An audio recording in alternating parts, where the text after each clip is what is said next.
Welcome to the Magnificast, a podcast about Christianity and leftist politics. I'm your co-host, Dean Detloff. And I'm your co-pilot of Spaceship Earth, Matt Bernico. Oh, what are the sliders and gears and gizmos you got on that Spaceship Earth? I got the button that makes it go to the left. Dangerous, too and cold, the button that makes it go to the right. too hot. And That's what I learned from Kirk Cameron. Let's see. I got a big spinny wheel, and that's the one that makes it go around the moon just right. The Earth goes around the moon just right. All right. It's going around the moon. I don't know what to say. I'm driving the spaceship. I don't know how it works. I just know that I'm driving I it. feel like a lot of problems with tides, but good news for surfers, I guess. Yeah, that's right. Well, anyways, the reason I'm piloting Spaceship Earth tonight is because we're going to be talking about a really cool book. We're doing a little bit more of a Magnificast book report here this time around on Leonardo Boff's book, The Cry of the Earth, The Cry of the Poor, in which he employs a metaphor about Earth being a spaceship. So that's the joke. So there's no way you would have gotten that before I explained it. So There's one nerd out there who's like, "Oh, I know exactly where this is coming from." That's right. Somebody out there is getting it for sure. It's Leonardo Boff himself. He's listening and he's like, "Oh, they're talking about me this week." Well, anyways, we've spent the last few weeks talking about the Bible, and it's been fun. I've had a good time. As an adult, sort of recovering from evangelicalism, reading the Bible is not like a daily spiritual practice that I have. I think kind of been ruined for me in a lot of different ways. But lately I've been getting back into it for some different reasons, and it's been fun. The Bible, somebody said this to me the other day, and I think it's true. This is a reflection that I guess I can bring to the table here. The Bible is one of the few pieces of mass media in the United States that has something very positive to say about poor people. That's pretty cool. Yeah, that's true. It's got a lot of other things to say, but that is a good one. It has other things to say, but let's cherry pick the good stuff and let's Yeah. leave the rest of it behind because that's the type of Christian I am. I'm the cherry picking kind. We all are. You just have to pick the right cherries. That's right. Well, okay. So we've been doing a little bit of the Bible study in the past few weeks, and it's been fantastic. We love it. It's great. But anyways, we're gonna take a little bit of a break from the Bible as such. I mean, we're always talking about the Bible in one way or another, I'm sure, but we're gonna take a break from talking about verses and passages and pericopes and whatnot. Instead, we're going to talk about a really neat book that I picked up over the last few weeks and been reading through. It's by the Brazilian liberation theologian Leonardo Boff, called "Cry of the Earth." Oh, I said this already, but I'll say it again: "Cry of the Earth, Cry of the Poor." Boff is a really well-known kind of like liberation theology type of person for writing about eco-theology. I think that's maybe one of the big things. He's also written a lot about base communities and whatnot. He's got a lot of good stuff going on, but eco-theology is at least the way that I know about him. Dean, I'll ask you to give more context maybe in a minute about Leonard Boff, but not yet. This book is really cool because it brings some of the best of the eco-theology stuff out. It brings the best of it out and it brings the weirdest of it out for sure. The really fascinating thing about this book, I think, and why it is particularly interesting to us on this podcast is that Boff explains the connection between ecology as a type of like attitude toward the world, and also liberation theology. So he kind of draws a pretty good line between how those two ideas are related and why we should kind of be thinking about them both in tandem. The big idea is that poverty and ecological devastation are interconnected, like the same force is causing both of them, capitalism. I guess among other forces, capitalism is a big one though. But they also have common solutions in a new type of ecological democracy. What Boff has coined at the end of his book as something called cosmic democracy, which is pretty. It's a great name. I love it. So It is a in good name. yeah, in this episode, we're going to talk a little bit about this book, give you a book report, tell you about what we've been reading, and then the end, though, I think we can kind of get to some kind of deeper understanding of the ways that the struggle for liberation from capitalism and other related forms of oppression rely on also coming to terms with ecology in our kind of place within the world as such. Um, all right. Well, before we get into it, Dean, tell us about Leonardo Boff. Who is he? What's this guy all about? Sure. Leonardo Boff, he is one of the original big liberation theologians, a very interesting character. There's so much to say about him. He famously was silenced by Ratzinger under John Paul II. That is one reason a lot of people know about him. It was an extremely controversial move by the Vatican. He was silenced for a year, and in that year, he went to Cuba and also went around the world. And it's pretty wild, actually. You can read a lot of cool stories about it. Harvey Cox wrote a book called The Silencing of Leonardo Boff. Lots of other people did too, but there's interesting stories of like people protesting John Paul II in Europe over like the silencing of Boff. So just a, worldwide character. What was he silenced for? It depends on who you ask, Okay. but I mean, the way I've always sort of heard it really is he embraced base communities a little too much, according to the Vatican. They were suspicious that he was losing some of the specificity of the role of the priest and the parish and all the rest of it. But I won't speak too much about it. You can Sure. read people who are smarter than If me I was the talk Pope, I about would it. have done that. You know what? A hot take, but I have to agree. He's very interesting. He also has a brother named Clodovis Boff, and the two of them are both liberation theologians, although they had kind of a weird falling out over liberation theology in, I forget what year, but in the 2000s. Leonardo Boff was like, it's still really great. Clodovis Boff was like, it has some problems. Anyway, they both grew up in Brazil. Their family was like into social justice. Their dad was a school teacher, and they talk about how he was like invested in the struggle of poor people and black people, especially. People forget, like, I don't know, we talk about the slave trade in the US a lot, but more Africans were enslaved and taken to Brazil than any other country. And Brazil abolished slavery later, like close to 20 years later, I think, after the US abolished slavery. So interesting stuff. Anyway, Leonardo Boff became a Franciscan. He worked in the slums of Petropolis, and he worked in the Amazon as well. So lots of interest in indigenous spirituality, and that's kind of where some of the ecology stuff comes from. His brother was also a religious priest, a Servite, I think. Anyway, Leonardo Boff, he wrote a ton of fascinating books. Like you just mentioned, Matt, he wrote a great book on base communities called Ecclesiogenesis. He wrote a big book, Jesus the Liberator. That was one of the original ones. There's a cool book by both the Boff brothers called Introducing Liberation Oh yeah. Theology. It's like a great textbook. I used to teach it in classes when I did that. Let's see, what else to say. Leonardo Boff, he's like, he's one of the more adventurous theologically liberation theologians, maybe for better and worse, depending on who you are. He is like, he'll borrow from, new agey sort of ideas, or like quantum physics Right. and all the kind of wild stuff that people were writing about in the 90s and early 2000s. And I don't know, that some people don't like that. I think it's just very fun. He's having a good time with it. Sometimes for better, sometimes for worse. He It gets wild. Yeah, it does. It gets very wild. Leonardo Boff did eventually leave the priesthood formally, and he got married, and he is living his best life out He there, I still has a guess. blog. Still has a blog, still a Catholic.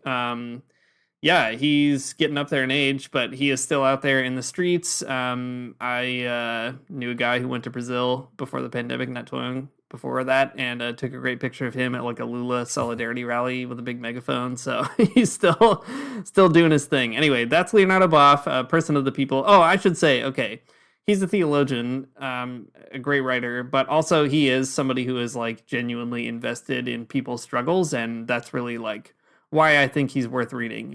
He's somebody who's trying to reflect on stuff that he's actually working on when he's like mobilizing people or working with organizers and all that kind of stuff. So a cool person to know about in the Yeah, church. absolutely. I think he's very cool. I like him a lot. I'll take the new age stuff even.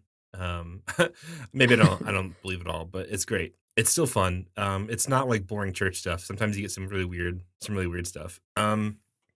Okay. So, anyways, in this book, he has a lot going on, but we're going to focus in on the chapter that he kind of connects liberation theology and the like ecological discourse, because I think it's a really interesting point to work out that I mean, liberation theology and Christianity in general is are two ways of thinking about the world that puts humans at the center, that is like insistent that, like, humans are the main attraction. But the way that Leonardo Boff does it, I think, is kind of interesting because he displaces humans just a tad, just a little bit, scooches them over and says, "Look, there are all these other things you should probably think about too: trees, animals, other things, rivers. Ever You heard ever of them? heard of them, you idiot?"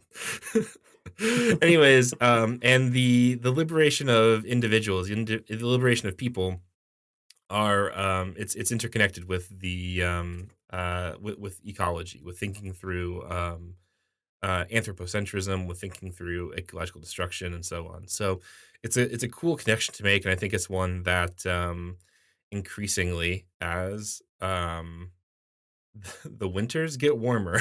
I don't know if it's like this where everyone else lives, but in the place where I live in Missouri, the last few winters have been 5 degrees warmer than they have been in the past. And I gotta tell you, that's bad.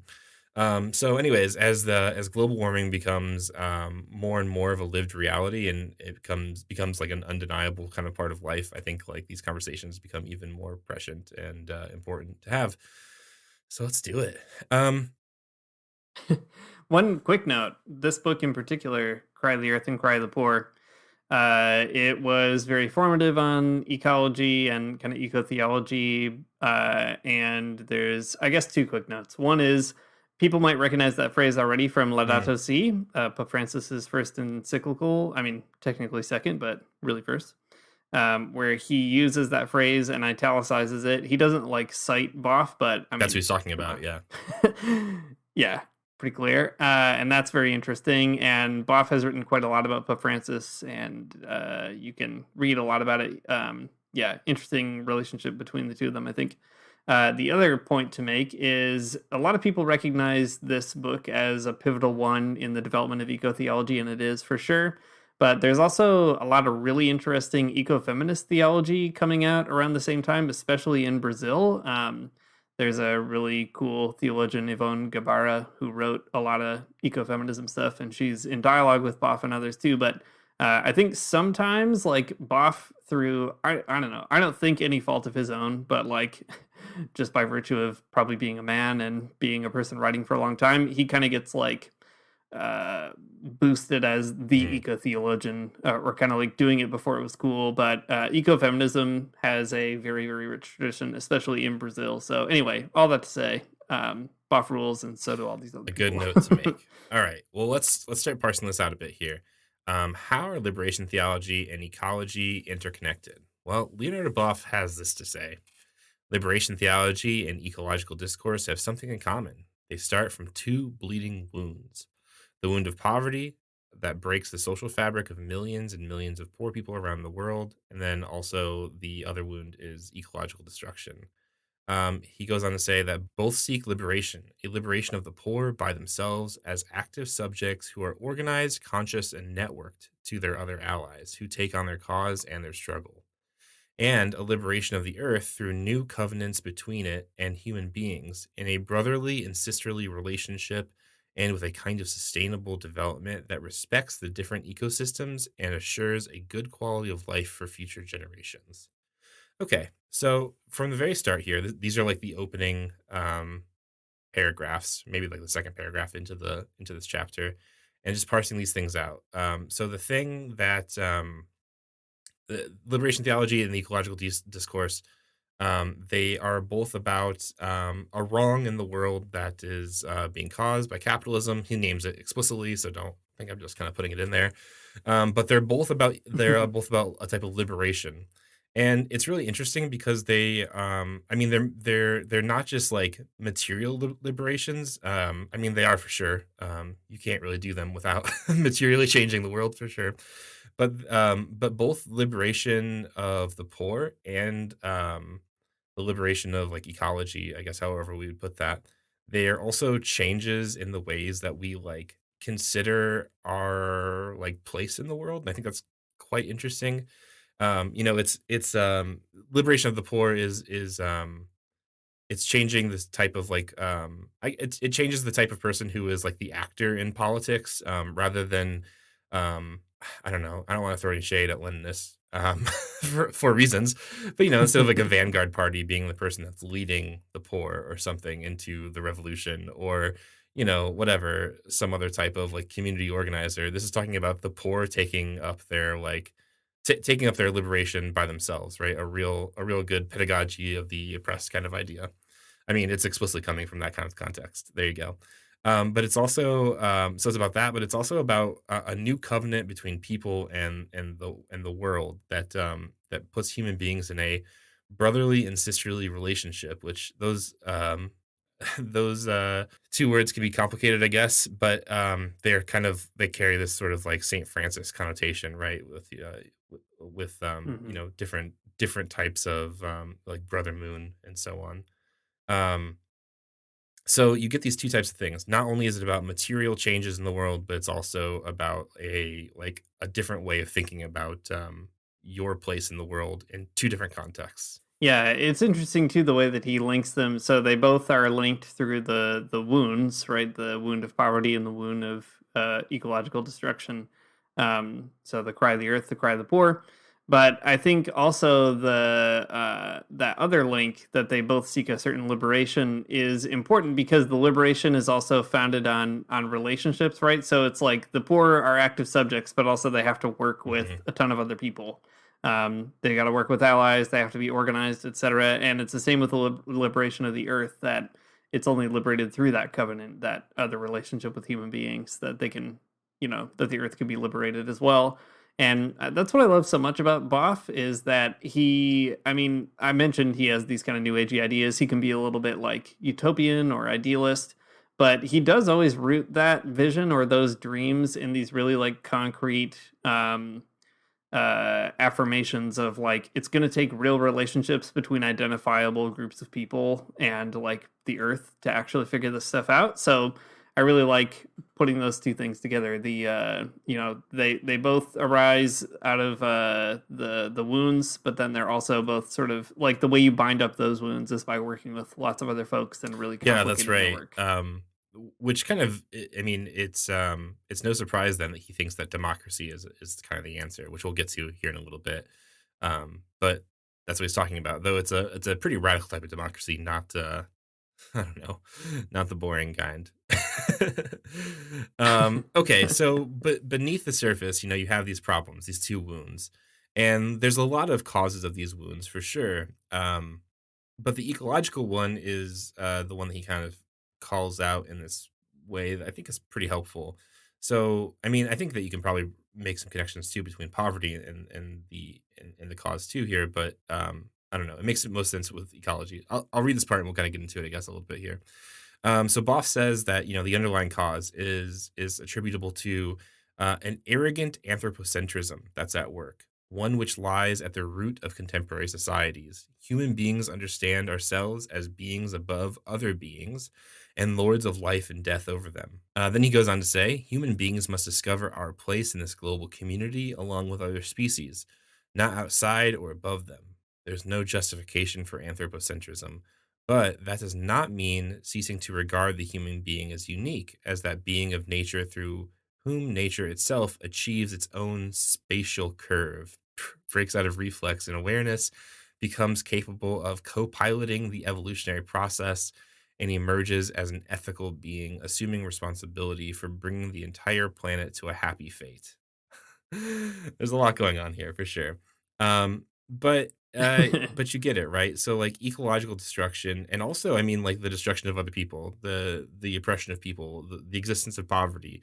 There's a certain type of anthropocentrism at work in it all that places humans as just like he says, the lords of life and death, and that ends up being not only bad for other people who might be um understood as less than human or at the margins of humanity or something. It's bad for them, but it's also bad for everything else. It's bad for rivers. It's bad for mountains. It's bad for trees. It's bad for animals and all these kinds of things, right?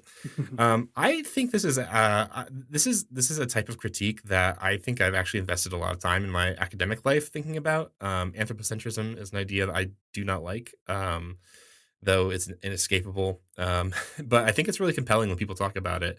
In the grand scheme of ontology or in the grand scheme of ethics, humans have unique capabilities in the world but they often consider themselves a little too strongly, and I find that really compelling. I know. I read your whole dissertation once. People, they suck. Yeah, I mean, I agree. It's interesting to get that in a theological register here as well.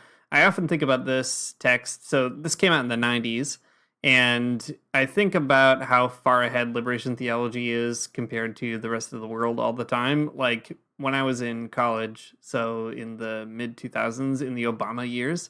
Um, the word of the day floating around was Mm, always stewardship at best, and kind of dealing with that weird problem of dominion out of Genesis, that humans are supposed to have dominion over the earth. And evangelicals are always kind of wringing their hands over what to do with these terms, and stewardship became, I guess, the kind of word that's supposed to reconcile all this stuff. Like humans have lordship over the earth, but they're supposed to like have that lordship in a responsible way as caretakers of an earth that isn't their own. All these kind of ways that evangelicals try to soften that a bit, I guess. And what I love about Boff is he just like yeah. is not interested in that problem.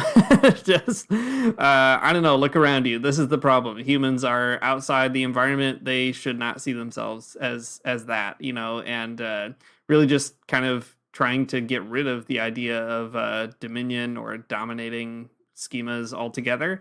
And I think that makes such a huge difference. And it's one that I wish more Christians would get on board with. And I mean, I think Pope Francis actually has been helping us do that. He also criticizes anthropocentrism Mm, in Laudato Si and elsewhere. But yeah, it's so important to be able to have that kind of theological critique of that, since so much of the Christian tradition is also about seeing the human as kind of the pinnacle of creation instead of right.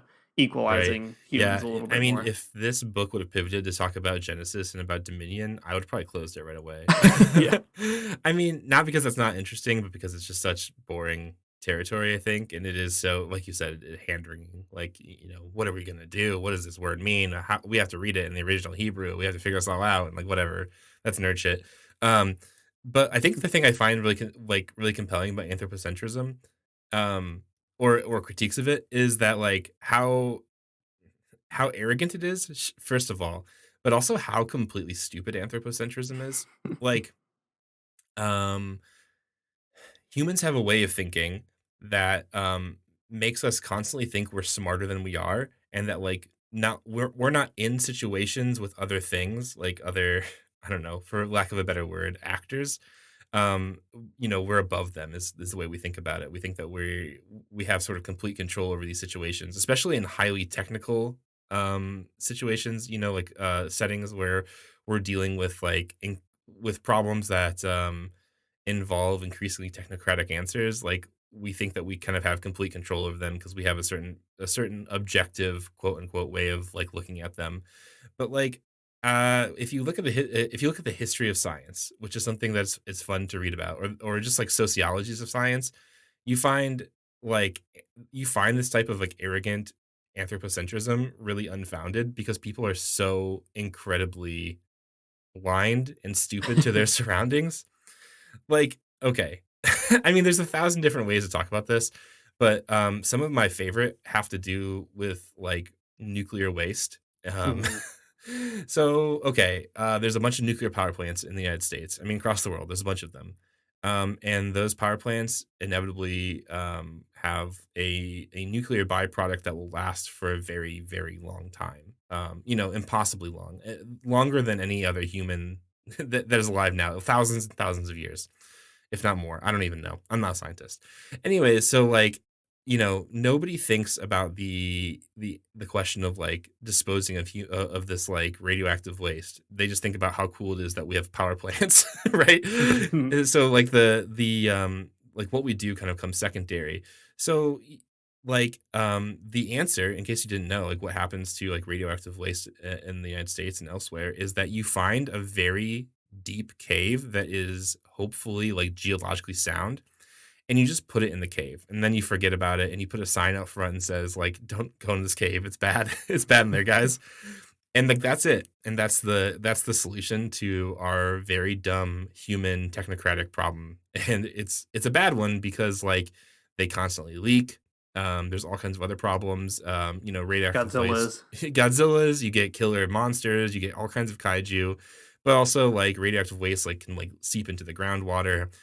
All matter of thing can go wrong in these highly technical solutions because humans think of themselves as like being too smart or like having this like sort of objective way of understanding the problem so that they don't really ever think that like sometimes things are just like gonna get screwed up or whatever, Mhm. right?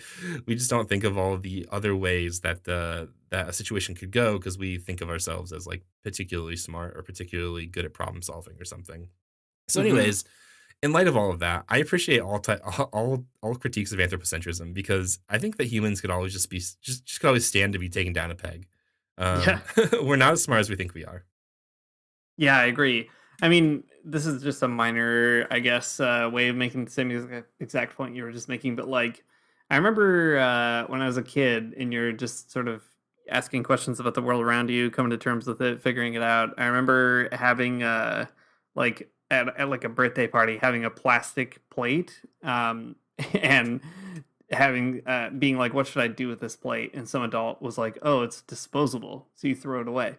And I guess I was old enough to register, disposable, like whatever you dispose of it.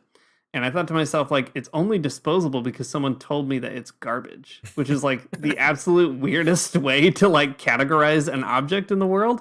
And I always think about that because it was like a realization I had as a kid trying to figure stuff out. And like still as an adult, it sticks with me that like, so, you get like takeout at your favorite restaurant and they give you a bunch of disposable stuff, which literally just means like we're giving you a bunch of stuff, a bunch of garbage that you won't keep in your apartment. And like, that's not smart. That's a bad way to do what we're doing. But nevertheless, here we are doing it all the time. You can only do that if you see yourself as like, if you live in a society that alienates human beings from Mhm. things that are not human. Yeah, it's a great way of thinking. I mean, all that to say that like humans, we have a unique type of control over things in the world. We have a unique capacity to act on the world around us, but um, we often underestimate the way that the world can act back on us, and we don't we don't take it Hmm. very seriously. That sucks. Okay, Yeah. anthropocentrism is a bad idea, and we're gonna keep kind of dealing with it throughout this episode. So if you don't like that, sorry. So Leonardo Boff, he goes on to say, in light of this like kind of critique that he's building, he says, hence liberation can never be restricted to the material, social, or merely spiritual realm. It's only true when it remains open to the full sweep of human demands. It has been the merit of liberation theology to have maintained its comprehensive scope since its origins. It did so because it was correctly interpreting what human liberation is about, not because of the demands of doctrinal authorities in the Vatican. So liberation is not it's not about any one thing, right? It's not like it's not about the liberation of just like the material conditions, right? Because that would just be, I don't know, I guess like regular Marxism, which is great, I guess. Um, but like it's about all of these things kind of together.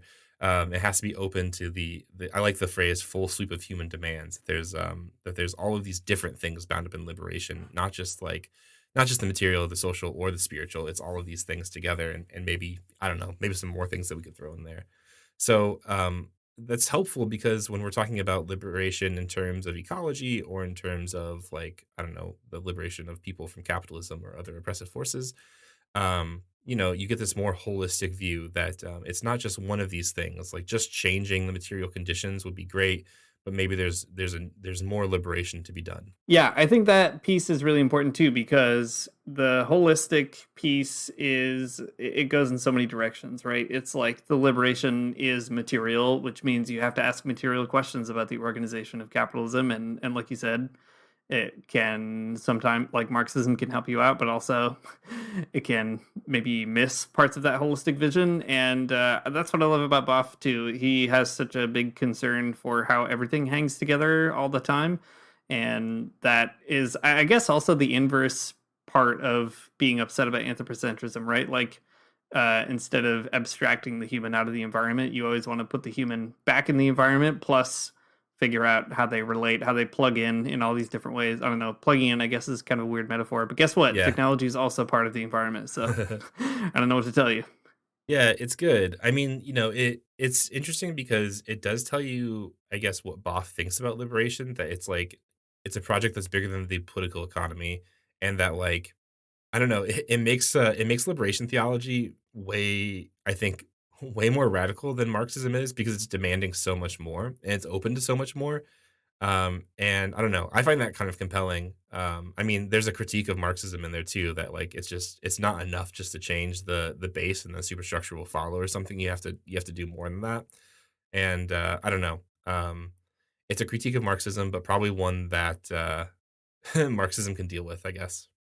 Yeah, I mean, you can definitely find Marxists on their own terms trying to maybe talk about what they might not refer to as spiritual, but you could Hmm. understand as such. Like I think of like Che Guevara's essay about man under socialism or the human being under socialism, which is basically that, right? Like I forget how he puts it exactly, but the idea is that the revolution in Cuba is trying to not only change the political situation and the economic one, but to change the very essence of Hmm. what it means to be a human being, right? And so there's definitely a sort of spiritual moment in it. But yeah, it's like the fact that you can also get away with being a Marxist without doing that, or with while pretending that you don't really have to transform like Yeah.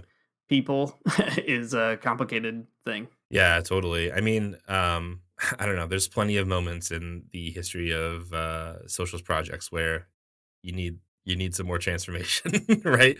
Right. Not enough is happening, or it's only focused in one aspect. Okay, well, speaking of that transformation, like I mentioned a few minutes ago, Boff has a particular sort of actor in mind, right? And that's the poor. Maybe a different formulation than Marxism as well. So I guess that's something interesting, right? Instead of like in Marxism, you know, it's like the working class, it's whatever the proletariat. For Boff, it's just the poor, kind of as um, as a class of people who he thinks can organize and they can liberate themselves, which I think is a pretty compelling idea, honestly. Hmm. So he says, we should insist that it's not churches that liberate the poor, nor the welfare state, whether it's socialist or social democrat, nor those classes that aid them. They may be allies of the poor, provided that they do not deprive them of their leading role in the leadership of liberation. We can speak of liberation only when the poor themselves emerge as the primary agent of their journey, even when they have support from others. So again, you have this frame where it's like liberation means more than just changing the economic factors in society, right? It's more than just changing the political economy. It's about the transformation of people to be like a type of protagonist within their own society. And I think it's cool. I mean, there are Marxist ways, I think, of saying something similar, but the way that Boff is saying it here, I think, is really compelling. Um, yeah, I mean, like the poor unite as sort of like I mean, as a type of class, and then they organize themselves and lead the way. I mean, it gives you like a vision of societal change that is just like it's just a very big one, right? It's the transformation of people and economics and everything kind of all happening. Yeah, there's also I think, unique difference from Marxism here too, because the focus on the poor and treating the poor as a class is kind of what you're not supposed to do Right. if you're Marx and Engels. Thing. Hang on, now my cat is like It's okay. scratching at her litter box. All very funny. Let's talk about topics of this episode. 1 minute. Mhm.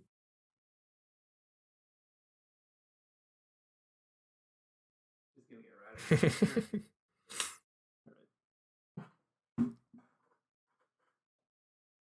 All right. Yeah, there is such an interesting difference here with Marxism as well, because the way that he talks about the poor as a class is actually what you're not supposed to do if you're Marx and Engels, right? So you like Marx and Engels want to talk about the proletariat, the working class, and they say the lumpen proletariat, or the underclass, or the poor, the non-working class. Those aren't really, like, they're important. They're not bad people necessarily, but like they're not where you're going to find the energy to Mhm. organize against capitalism. And so you shouldn't focus on them. And it's interesting the ways that other social movements have dealt with that problem, right? Like the Black Panther Party uh, invested in Marxism for sure, but also intentionally disagreeing with Marx on that point Mhm. by organizing explicitly the lumpen proletariat, or the young lords in the U.S. context. But that's what I love about liberation theology, is that it also, I don't know, I don't call it like a challenge to Marx, although maybe it is, but it's more sort of making a bet that Marxism, of course, like you need the working class for sure, but what you really need is the poor. Hmm. And if you get the poor on board, then the working class, they can sign up to. Yeah, I like. Okay, it is maybe a challenge to Marxism is maybe a good idea. I mean, like in Marx, it makes sense why you would think that the um the formation of like the working class as like a as discrete class that could fight back against the capitalist class, why that would make sense, because like workers Hmm. hold a lever of power, right, that other people don't. That the ability Right. to say like to stop working is a huge lever of power, and that makes complete sense. So of course, like if you're going to fight a class war and the antagonistic classes are the bourgeoisie and the proletariat, it makes sense that you would want to radicalize and form, workers into a class because they can hurt the bourgeoisie the most, right? Just with their lever of Hmm. power. But like, I don't know. There's a lot of reasons to think that there's something to the the organization of the lumpen or the poor or however we might phrase that. I mean, there's a lot of different distinctions we can make, especially in 2022. There's a lot of a lot of dynamics to this, I think. But like, I don't know. Uh, in the United States, at least, I mean, I'm sure this is probably the case in most places in the world. Like, there are more poor people, there are more low wage workers than probably anyone else, right? Like, that's probably the Hmm. biggest chunk of the population. If you could, if your social movement could, unite the poor and organize them as a class, you'd have a pretty good, a pretty good lever of power itself, right? So I don't know. There's something to consider there. I mean, there are, like I said, there are Marxist ways of talking about this too. Like, I mean, the Black Panthers had a particular sort of way to work this out, but I think it's I don't know, it's a cool feature of liberation theology that I'm here for. A good challenge to Yeah. Marxism. But there's also maybe something bigger too here than just like levers of power, even though that's part of it, because it's not just like you're not or you don't. It's not that like Boff thinks you should organize the poor so that you can have like the biggest hammer to wield against the ruling class. It's that like you should it's like that the poor should like organize themselves and like train themselves up to be the types of leaders and people that can do that. So it's not like I don't know. There's not like an instrumentalization of power in this. It's about the transformation of people and their liberation that they themselves are like finding. Yeah, I think there's a lot of interesting pieces here too, because even in the history of Latin America, I mean, one reason it makes sense to talk about the poor as a category in Brazil is that, like, yes, there are lots of them in the US, that lots of people who would be categorized as the poor in the US, but even more demographically in Hmm. a country like Brazil, where proletarianization is happening, but not nearly in the same way or as at a pace like in the US, for example, or at least that the US has gone through. And I think that makes a huge difference too, right? Like the majority of people would fall into that poor category, and there's actually a lot of power in that majority as well. So whether you're working the land or I think of like the Caracazo in Venezuela, right? Like all the poor just sort of descending from the hills. Hmm. Or like in the favelas in Brazil, to take, I guess, a direct example, there's all kinds of really important and fascinating and inspiring examples of people organizing for like better housing, better public infrastructure, and all this kind of stuff. Because at the end of the day, like if you have a lot of people, you can also be extremely annoying and like bother a lot of Yeah. folks. And you can also leverage even weird things like voting and all that, as complicated as that stuff Hmm. is. But I agree, Matt. I mean, ultimately, the key is not even finding the perfect lever of power, but really for liberation theology, it's investing in the creative energies of the poor Yeah. and being like, that's where the new society is going to emerge, is from that feeling of empowerment, even more than that feeling of like, well, we solved the formula, the equation of power, and that's why we Yeah. win. Totally. Cool. Good point. I agree. Okay. Well, we're getting close to the end here, so we need to pick up the pace.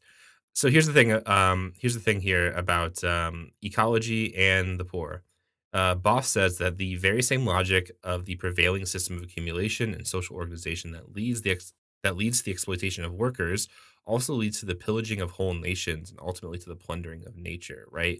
So he's making this connection here that like the same force that makes poor people, that produces them, right, that produces the affect of poverty in a nation, is the same system that is also plundering nature. That's like going to destroy it, right? And that's true. I mean, like, I guess there are those two wounds that we talked about, but they're both kind of caused by the same knife or whatever. I don't know. Um, so Boff thinks that like these two things, poverty and ecological destruction, they're both interconnected, and the same thing is causing both of them. And that you can only really deal with them with the transformation of the poor into a really protagonistic class that can like really organize themselves and do something about it. And there's something really cool about that, I think. Um, Man, there's so much more that Boff says, but let's get to maybe some of the stuff here about politics. Um, so when it comes to doing like justice in these situations, or to like, I don't know, fighting this particular fight or fighting class war in this way with this like language in mind, um, he thinks that there's like a new type of, well, I guess maybe this is the way to say it. We keep saying over and over that like liberation is about this idea that's bigger than just economic change. It's bigger than like a socialist, I don't know, political economy or something. There's something more going on there. So let's get to that part of it. So Boff says that like the type of justice that we're going for entails more than just social justice. It entails a new covenant between human beings and other beings. And then he says it's a new gentleness toward what is created. So, when we're thinking about like what type of people do we want to be in the world to um, to be protagonists against the capitalist sort of order that creates poverty and ecological destruction, it means that there's a new way of being in the world. You have to be different. You can't just kind of like recreate the same problems. You can't just like try to seize power and then hope things will be better because you're now reorganizing things. He wants to like change sort of the consciousness of people who are fighting these fights in the way they think about themselves and the way that they think about other things that are created in along the lines of a new type of gentleness. Um, so there's a lot. I mean, a new type of gentleness is like I don't know. What does that mean? What could it possibly mean politically? And I'm going to tell you right now what it means politically. So, Boff, like Dean said at the top of this episode, was a Franciscan, and Francis, Saint Francis, that one, the communist one. That's a saint. He shows up quite a bit in this book, and Saint Francis is kind of like the model of a poor person who is exhibiting this type of gentleness towards what's created. And Boff works the example of St. Francis out in a political way that I think is really compelling and something I'm kind of excited about. So Boff says this: planetary, ecological, and social democracy. That's the answer. The ecological crisis affects us all, and hence it demands that we be involved in establishing a new covenant with nature. The political arrangement that best embodies group participation is democracy. More than simply a way to organize a common life in society, it's a universal value. Democracy can be lived wherever persons relate to one another, in the family, at school, in associations, in civil society, in churches, and in larger society. So there's this new sense of democracy, not just social democracy, but a planetary, ecological, and social democracy. All of these things together. Um, and that's cool. I like that a lot. Let me read one more thing and we can talk about it, Dean. Sorry, there's just a lot Hmm. going on here. Yeah. So I mentioned this thing about St. Francis that kind of comes into play here. Boff says that all things are alive and personal. Through intuition, St. Francis discovered what we now know empirically, that all living things are brothers and sisters because they all share the same genetic code. I'm not sure about the science on that one. I'll take his word for it. Why not? Do all things share the same genetic code? I don't know, man. Who could say? Yeah, who could say? It's a great question. Anyways, Francis experienced this consanguinity in a mystical way. We all live together under the same parental roof because we are brothers and sisters. We love one another. Violence among family members is never justified. Um, there's a um, there's a description that he uses elsewhere in the book that's talking about Earth as like a type of spaceship, right? And we're all on the spaceship together. Though some of us are like first class passengers and some of us are like second and third class. um And he says that we have to be good co-pilots, and maybe that's another way of saying this, that we're all brothers and sisters on this one big under this one big parental roof or something. Okay, and then finally, rounding out the political part of this, um, so he talked about the planetary, ecological, and social democracy, but then he kind of comes to this other term, cosmic democracy. Cosmic democracy becomes human and spiritual democracy, assuring that there is a place for the poor and the outcast. St. Francis had a foretaste of such harmony and experienced it. Ecology, the science of living well in our shared planetary home, becomes ecosophy, the wisdom of living well among things. So there's more and more that we can kind of get into. Boff has a lot to say about these particular ideas, but he's envisioning a type of society that thinks of humans as sort of just a part of the team. You know, you're living on the same planet as like bugs and stuff, bugs and fish and snakes and whatever, all the other animals that I didn't name right now. Bugs, fish, snakes. That's all that got on the Yeah, that's ark. right. But you're living amongst them, and that they too, the larger ecosystems that they're a part of, all of it, right? All the whole created order should have some kind of place within democracy. And I find that to be such a compelling idea. I like it a lot to think through, like, not just what humans want or desire, whatever their political will is, but also like comporting yourself in such a way that like you also have to consider like what is actually good for the ecosystem or something. And it's a really hard thing to do because those things are in tension many times because of growth and the whole idea of capital accumulation and whatnot. But it's a really compelling idea, I think, to figure out politically, to think about like what space does the environment have within our democracy. Yeah. I mean, there's a lot of weird legal studies stuff about that and a lot of political philosophy about it too, I know. But I always think about in Bolivia, for example, they gave rights to the earth, which is a complicated thing, hard to Yeah. enforce. But nevertheless, it's a legal recognition that, humans are not the only rights bearing creatures in the world. And as far as human rights go, I don't know. If you're gonna have rights, you might as well give them to everybody. they're they're weird constructions. You might as well give them to the earth. But I also think a lot about these more expansive categories that Francis, like Saint Francis, and then Boff here brings us into. Like when you were mentioning that Franciscan way of thinking about democracy. It reminds me too of this wild quote in Willem Flusser, who's like a media theorist who also lived in Brazil. Willem Flusser wrote this book called Vampiro Tutus Infernalis, which is about Squids. the squids, the vampire squid from hell. And it's a really interesting book. It's a very weird book, but there's a cool moment in it where Flusser says there's kind of two ways of thinking about biology. There's a right wing view, which is Charles Darwin's view, which is that, like, the story of biology is like from the smaller organism up until the human being, and the human deserves their place at the top of that process.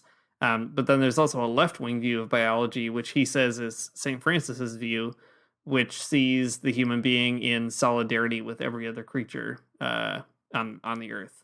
And I think that is such a cool way of thinking about a sort of radical left wing Christian view of ecology, like to see ourselves in solidarity with, the bugs and the snakes, the gross stuff, the stuff that grosses me out, and try to think like, well, I have a relationship of solidarity to that extremely yucky thing that I don't want to touch. That is such a cool challenge for Yeah, Christians. it really is. Well, I mean, you know, we talked about Francis a while ago in that one episode. I can't remember who else we were reading. But you Yeah. know, if like Francis is the communist that got that got counted as a saint in the church, but the communism that he's talking about is one that's pretty big, right? It's not just about poverty or Hmm. people, it's also about uh like bugs. It's about the environment, and it's something to consider. You know, I mean, like some political philosophers have worked this out in ways that I think are kind of compelling, but maybe not quite there. Not in the way that Boff does. Like, Bruno Latour. He's a guy that we've talked about on this podcast a few different times. We talked about his book, Rejoicing. I can't remember what it's called. Hmm. Yeah, it's a Rejoicing, cool yeah. book for sure. Anyways, he has another book that is complicated and frustrating, but like maybe full of interesting disagreements called "We Have Never Been Modern."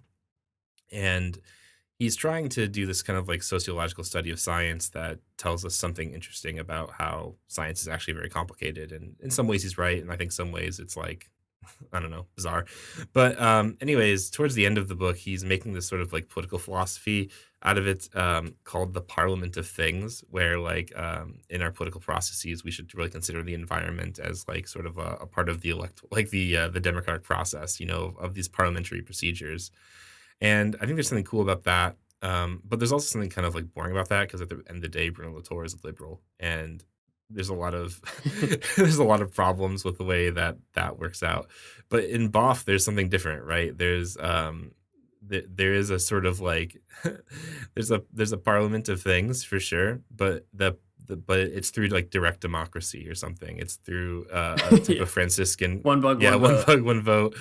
Um, yeah, throw bugs at cops. I don't know, something like that. But there's like something more radical that he's saying here, and I think it's even more compelling than a I don't know a liberal like parliament of things. Yeah, I agree. I mean, it's a deeper democracy, a direct democracy, a radical democracy. It is, I mean, it's pretty classic theology, I guess, doing politics, which is to say, it's pretty hard to build an actionable platform out of Yeah, that. But it is a really good orienting framework to think about actionable platforms and to try to, yeah, just you get know, yourself situated in the it world. is hard to build an actionable platform off this kind of thing because like how would you do it, right? Like I don't know. You give a bunch of bugs a desk in the parliament, and down in the Congress you got a pile of snakes sitting on something, and that's cool, and they can vote if they want to, I guess.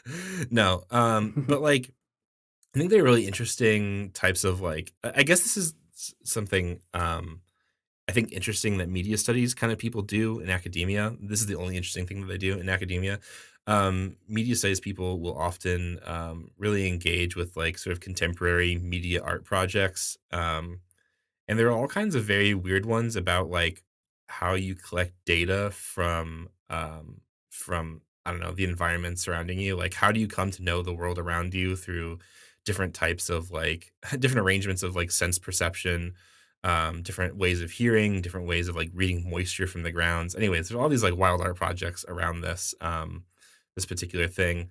But anyways, I think those are actually really fascinating because they're not actionable platforms for politics, but like I think they start asking questions through artistic inquiry that end up being really useful. Like you know, if you want to involve the environment in political decisions, like you have to start figuring out like, well, how do you listen to the environment, or how do you listen to certain parts of the environment or different segments of it? Hmm. And you know, like scientists can measure like glacial melt or how warm a certain like area is getting over time, and that's interesting. But there's even like more granular and like interesting ways to know the world that we live in that we mostly don't think about because of anthropocentrism. Hmm. Yeah, I agree. And I mean, it's interesting just to think through yeah, how to represent like the voice of creation in different ways, because the thing about the cry of the earth, and Boff has talked about this in other parts of his writing, like on his blog as well, is that like when the cry of the earth gets strong enough, like we will hear it and we will not like Yeah, it. Like it makes itself heard in natural disasters, right? Like the thing about the poor is like you can try your best to keep the poor quiet until they too kind of bubble up, but you know, if you're very bad and effective, you can repress that for a long time. The earth you can't really right. repress. Like Bill Gates wants to, you know, flood the sky with his extremely weird clouds to block out the sun or whatever. Like that's not going to do it. And trying to find ways to hear the earth that are more gentle toward creation, or like inviting creation to speak in these different kind of mediums. I agree. It's like really interesting to be able to, I guess, find channels to hear the earth a little bit differently and not just wait for the earth to like make itself known because we're not listening at Yeah. all. I should also say too that like all of those things I just said about like art and like whatever, that's like extremely like white people stuff too. You know, there's all kinds of things to say Yeah, of about course. Yeah. um like indigenous ways of knowing the world are like different or can be different, and that's something to pay Right. attention to as well. But that was the weird art example was just like the one that's most most recognizable to me, a former academic. So all that to say, there's more out there than what I'm saying. Yeah. Yeah, a former academic and a white person who is also stuck in an anthropocentric way of life, et That's cetera, right, right. for sure. We're constantly Um, limited by all yeah, these things, but I don't know. It's good to know that there's a larger world out there and that we could listen to other people too who could, who know things that are different than us. That's great.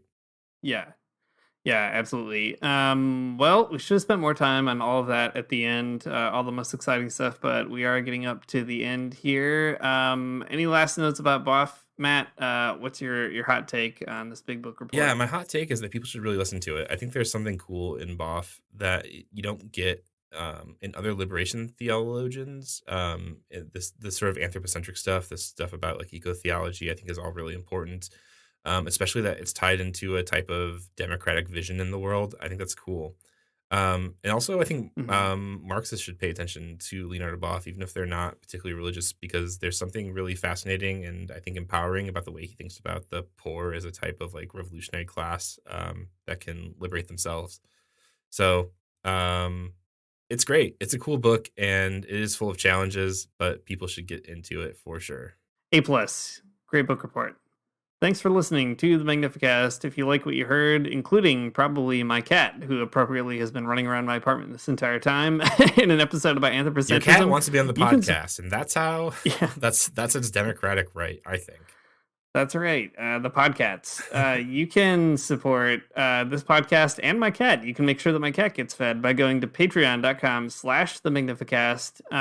You can find us on the internet all over the place. You can listen to our intro music again. I don't know where that sentence was going.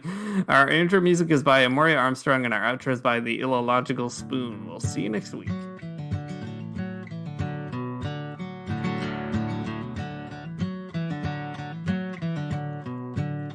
I don't wanna get up for church in the morning, souls alive.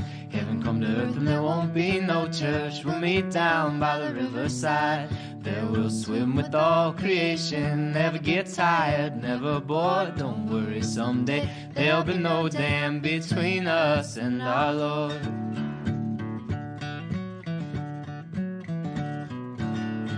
Jackson, keep your hoods up. Keep your hoods up and you stay up late. In Jackson, you keep your hoods up. Well, you keep your hoods up and you stay up late. Oh, don't mind a cold night, but we might mind if you leave too soon. So come on now, it's still early. At least I would have